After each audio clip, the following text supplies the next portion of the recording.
Donald Trump narrowly avoided an assassin's bullet this past weekend, and both Republicans and Democrats are calling for unity. They're calling for healing in the wake of that event. But those words haven't swayed many people. So what is this political fallout all about, and how does it finally stop? You have any ideas? I mean, right after the guy's shot, you have these freaks on X, and they're millennials, jumping up and down about how mad they were that he wasn't killed. You've got the statements coming out of the American public are just so repulsive. And I don't care who the guy is, that they're sad that he wasn't killed. I mean, I don't even know how to get my arms around what's happening in this country right now. Yeah, those are statements you don't ever make that. I mean, that is absolutely unnecessary. It's uncalled for, and it's not okay to say that. We also, and I've done segments on this, the amount of anger now coming from the right, they're calling for war, they're calling for deaths and public hangings. So you've got these two factions right now, like, oh man, too bad he didn't die, and this side saying, who has all the guns? Now we're going to come and get you. Who has all the guns? The right or the left? So I'd say it's heavily right. It's honestly, it's terrifying. Of course it is. Of course I'm it is. Looking over my shoulder a little bit more than usual now, and the overall thing here is that it doesn't matter where you sit politically. This is not okay. This is not the kind of thing. If you want to beat this guy, you beat him at the ballot box. You beat him with talking points. You beat him in debates. You do not ever go this route. This is not okay. Well, Farron, again, sometimes people think I compliment you too much, but I don't think I can compliment you too much. I really do believe when something like this, I go to you and I say, what's your opinion on it? Because I think your takes are so precise. I honestly say it all again and again. I think you're the best progressive commentator in the business. And so I'm interested when, so after this happens, you start seeing this kind of batshit crazy conspiracy of all sorts. What are the conspiracies that you followed and that you're going to be talking about in the next few weeks? The big one, of course, was this was staged. Yeah. This was staged by Trump and his people. That's why Trump didn't get hit with this. That's why the police backed off when they saw the guy. It's not a conspiracy. What happened was a failure across the board with law enforcement and both the Secret Service. But of course, people don't want to see the easiest explanation, right? They think, okay, well, obviously since it didn't get him and you've got a clear shot from that rooftop, you just grazed his ear, that was planned. No, it wasn't. What? A person with a thinking like that has fried eggs for a brain. I mean, there's no other way they can describe it. Here, go ahead and take a shot at me from 130 yards, hit my ear, I'll have time to put some kind of blood on my face.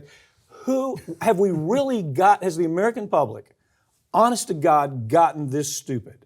To where on X, within minutes, you have these buffoons, utter buffoons. You wouldn't want to spend 10 minutes in a room with them because it would hurt. They would take the air out of the room because they're so friggin' stupid. But they're saying, oh, this is all staged. Really? I mean, at what point do we reach the age of reason again? So what other conspiracy issues kicking around out there? Well, to me, that, of course, is the biggest one. And it's fairly obvious at this point that is not at all what happened. All the facts surrounding this show that, no, that is not the case. But, you also have people pushing the conspiracy theory about the Secret Service. They wanted this. I know. Which it's like, look, okay, they did not react quickly, sure. I mean, they should have been much faster on this. I was the fourth shot. Yeah. But again, people want to look for something to make sense of things because they don't like the real answer. And that's why the conspiracy theories exist. Now the thing is, well, he was a Democrat. No, he's a Republican. And the Democrats caused all this. No, the Republicans caused all this. Who cares? I mean, really, who cares? Isn't it just a slice in time that says we are in trouble as a nation, that we're so divided? But I mean, to me, they start out, well, Biden made this statement, we ought to put a target on Trump. Well, it was an innocuous statement. He's talking about, look, in private, stop talking about me. Let's target him. It's not like he's out there at a rally. Let's go target Trump. Right. But then with that, you have all these, what I call they're irrelevant has-been celebrities. The worst I've ever seen. I mean, you've got this Madonna, blow Trump up, blow him up. Let's suffocate him to death. Mickey Rourke, Leah Delaria, blow Trump up. I mean, Rosie O'Donnell, throw him off a cliff. First of all, these are has-beens, okay? Second of all, it's the celebrity mentality. Most of these people that are in Hollywood and they're making these statements as if we really give a shit what they're saying, but most of them, they were studying how to act the part of Hamlet while everybody else was studying real material like history and science and mathematics. So, but nevertheless, we put such emphasis on what they have to say. And when we do that, all it does is adds to this problem, it adds to this division, these has-beens, these irrelevant has-beens. And I think it was the same way on the Republican side when they started targeting Biden, saying, oh, well, Biden, he's the one that caused all this. That's nonsense. Biden didn't cause anything. And to say he did it by saying, let's put a target on Trump. I don't know where it stops. Do you have an idea about that? No, but I will say, this kind of reminds me of a Chris Rock bit from late 90s, a year or two after Columbine. And he said, everybody's trying to say, was it the music? Was it the video games that caused these kids? And he said, why can't people just be crazy? Why can't we just accept that there are just crazy people out there? We're crazy as hell. And of course, he says it as a joke, but I do think at some point we have to look at, we have a mental health crisis in this country, and that is what leads people to do this. Mm-hmm. We have people that are hugely partisan, involved in politics every day. I am one of them. Something like this would never cross my mind. Yeah. But there are other people who do the same thing, read politics, get enraged, and take action. So what's the difference? Why does that person have that violence switch and others don't? That's what we need to get to the heart of, not just with things like this, but with the school shootings, with anything. How do we identify those switches and how do we prevent them from going off? We got, we understand everything about DNA and human. Right. But the point that, I guess the thing that's most bothersome is even in the wake of this, people are not seriously saying, look, haven't we taken this thing too far? Lee Atwater, we talk about him often. He was Ronald Reagan's guy. He was the guy that understood that hate sells in politics. He embraced hate in politics. And on his deathbed, he talked about, oh my God, what have I done? It was a mistake for me to take these kinds of positions. But he's the one that took Ronald Reagan to Philadelphia, Mississippi, which is the most racist place in the country, and said, this is going to be our next president. Well, why did he do that? He did it because he started this concept of rage rhetoric. And the idea behind rage rhetoric is that what we do is we keep our side pumped up to the point to where they can't even clearly analyze, okay? I don't know where this goes, but I'm not optimistic that it lands well. A lot of folks came out with as soon as this happened, they said, well, this is the end of the election. This is it. Trump has won. Honestly, historically speaking, it would indicate that. Reagan got an 8-point bounce after he got shot. Teddy Roosevelt, he was in third place in a three-way race. He then surged to second. He didn't win because it was a three-way race. Even George W. Bush, after the Iraqi reporter threw his shoes at him during the press conference, his approval rating went up. So it doesn't even have to be a bullet. It could be a shoe.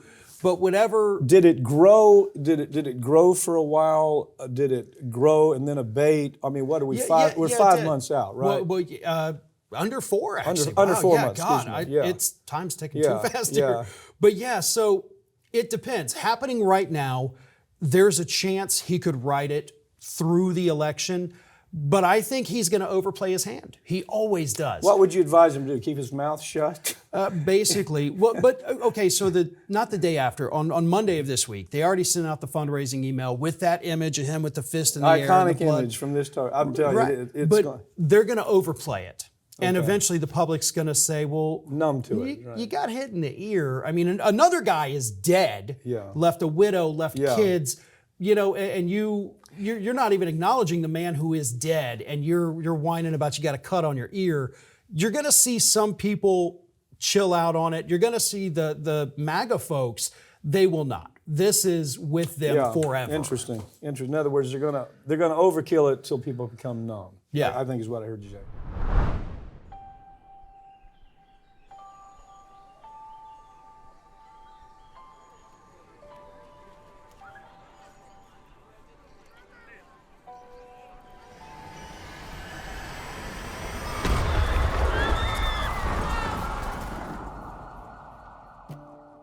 That it had helped dirty money flow through its branches around the world, including at least 800... Plaintiffs allege that the defendants provided money and medical goods to terrorist groups Hezbollah and Jaish al-Mahdi.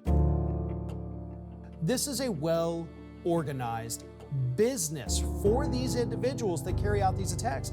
Terrorism is a business, and they run it like a business. They knew about what was going on for a decade. They absolutely, no question about it, knew that HSBC was washing money. They had every reason to understand it was for terrorism and it was for drug cartels. Took no action whatsoever. These banks are involved. Their accounts are connected, and they're using them to mask the transactions. The more complicated they can make the transactions, the more distance they can put between the bad guys and the seemingly legitimate purpose of these funds. They pay $1.9 billion, which is a drop in the bucket compared to what they've made, and nobody goes to prison. These CEOs, these bankers that made this decision, they're safe at home. They know what they've done. It's resulted in the death of Americans, contractors and soldiers, not just hundreds, but thousands. And we look the other way because they don't look like criminals. The die is cast. The people that are responsible are on Wall Street. And they don't look like criminals. It's almost a suspension of disbelief. Sometimes I'll have people call me and say, is this real? Do they really get away with this? Yeah, they do.